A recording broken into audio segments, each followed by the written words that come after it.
3च्या सुरुवातीला मुंबईतून महत्त्वाची बातमी। मुंबईमध्ये आज मुसळधारची शक्यता आहे। पुढील 2 ते 3 दिवसांमध्ये कोकणामध्ये मुसळधार पावसाचा अंदाज वर्तवण्यात आलाय। मध्य महाराष्ट्रामधील घाट भागामध्ये पावसाचा अंदाज आहे। विदर्भातही मुसळधार पावसाची शक्यता आहे। हवामान खात्याकडून अंदाज वर्तवण्यात आलाय।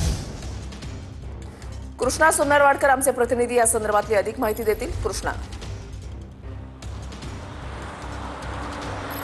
विषयाला आपण पाहतो की आज मुंबईला येलो अलर्ट देण्यात आलेला आहे आणि सकाळपासून पावसाच्या मुसळधार सरी ज्या आहेत त्या मुंबईतल्या अनेक भागामध्ये पाहायला मिळत आहेत। मुंबईत आजच्या दिवसभरामध्ये मोठ्या प्रमाणामध्ये मुसळधार पाऊस पडू शकतो असा इशारा हवामान खात्याने दिलेला आहे। त्याचबरोबर कोकण किनारपट्टीतल्या भागामध्ये आणि विदर्भामध्ये सुद्धा पुढच्या 2 ते 3 दिवसांमध्ये अशाच पद्धतीचा पाऊस पडू शकतो असा देखील इशारा हवामान खात्याने दिलेला आहे। जून महिन्यामध्ये आपण पाहतो की म्हणावा तसा पाऊस मुंबईमध्ये पाहायला मिळाला नाही, मात्र जुलै महिन्यात हा पाऊस पाहायला मिळेल। मोठ्या प्रमाणामध्ये मुसळधार पाऊस जो आहे तो जुलै महिन्यामध्ये पडेल अशा पद्धतीचा जो काय अंदाज आहे तो हवामान खात्याने वर्तवलेला आहे। आणि आज आपण पाहतो की सकाळपासूनच ढगाळ वातावरण मुंबईच्या परिसरामध्ये पाहायला मिळतं आहे। मुसळधार पाऊस अजून सुद्धा सुरू आहे आणि पुढच्या काही तासांमध्ये अशाच पद्धतीचा मुसळधार पाऊस पडेल असा अंदाज सुद्धा हवामान खात्याने दिलेला आहे।